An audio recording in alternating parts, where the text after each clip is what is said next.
площади и будет стоять до конца, пока Саакашвили не подаст в отставку и не назначит... საქართველოში მიმდინარე საპროტესტო აქციას უცხოური მედია საშუალებებით აშუქებენ. ყველაზე დიდი საეთერო დრო ბურჯანაძეს რუსულმა ტელეარხებმა დაუთმეს. ისინი ზედმეტად დრამატულად აშუქებენ მოვლენებს. ტელეკომპანია რასიამ საინფორმაციო გამოშვება კოსტავას გამზირზე განვითარებული მოვლენები დაიწყო. ქართული მედია საშუალებებისგან განსხვავებით, ბურჯანაძემ კომენტარზე უარი რუსულ ტელევიზიებს არ უთხრა. დღეს დილით სპეცრაზმა დაგვარბია. მიუხედავად იმისა, რომ ჩვენ მშვიდობიან პროტესტს გამოვხატავდით, ჩვენს წინააღმდეგ გამოიყენეს გაზი და რეზინის ტყვიები, მაგრამ შეტევის მოგერიება მოვახერხეთ. ჩვენ ბოლომდე ვიდგებით, სანამ ხელისუფლება არ შეიცვლება.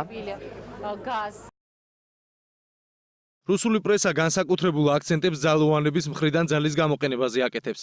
სტატიების სათაური კი ხშირ შემთხვევაში ერთნაირია. სამართალდამცველებმა მშვიდობიანი აქცია დაარბიეს.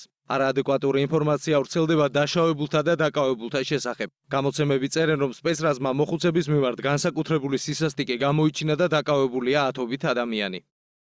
კოსტავას გამზირზე მომხდარ ინციდენტს უცხოური პრესაც ეხმაურება. საინფორმაციო ვებგვერდები წერენ, რომ აქციის მონაწილეები პოლიციის კუთვნილ მანქანას თავს დაესხნენ. საინფორმაციო პორტალები ასევე აღნიშნავენ, რომ საქართველოს მასშტაბით ნინო ბურჯანაძემ 6000 მხარდამჭერზე მეტი შეგროვება ვერ მოახერხა. ფრანგული საინფორმაციო საშუალებების გადმოცემით, აქციაზე მისული ხალხი სამართალდამცველი ორგანოს წარმომადგენლების მიმართ განსაკუთრებული აგრესიით გამოირჩეოდნენ.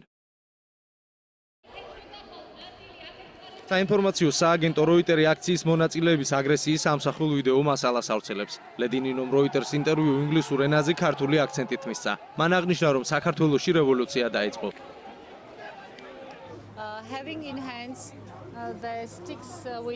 რამდენიმე წუთის წინ ჩვენს აქტივისტებს ეგრეთ წოდებული ზონდერ ბრიგადის წევრები თავს დაესხნენ და გაუსწორდნენ ხელკეტებით.